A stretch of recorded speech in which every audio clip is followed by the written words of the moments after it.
Hey, it's Rob Sansoni giving you this week's fun fact. I did want to mention today is brought to you by the Bank of Canada and their new interest rate cut to 4.75. That's a 0.25 basis point decline. First one we've seen since July 2023.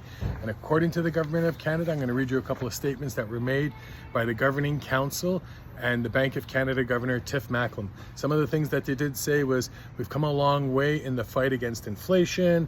The considerable progress we've made to restore price sustainability is welcome news for Canadians.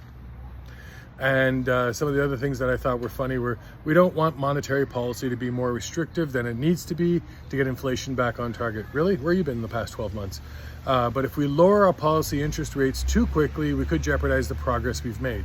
So in other words, if things drop too quickly, so I would expect, and what the projections are, is another 0.25 to 0.5 basis point decline by the end of this year, and another full basis point decline in 2025, which should bring our Canada interest rate down to 3.5 by the end of 2025. Further progress in bringing down inflation is likely to be uneven and risks remain. Inflation could be higher if global tensions escalate, if house prices in Canada rise faster than expected, or if wage growth remains high relative to productivity. There's a lot of things that are factoring in. We should see what kind of change this is going to have, seeing as the Feds didn't drop their rate, and that's going to probably have an impact on our dollar.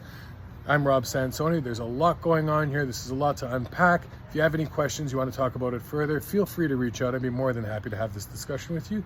And let's see how things start moving for the rest of this year. Take care, and I'll talk to you soon. Do you think it's going to have a change on prices right now? I'd like to hear your thoughts.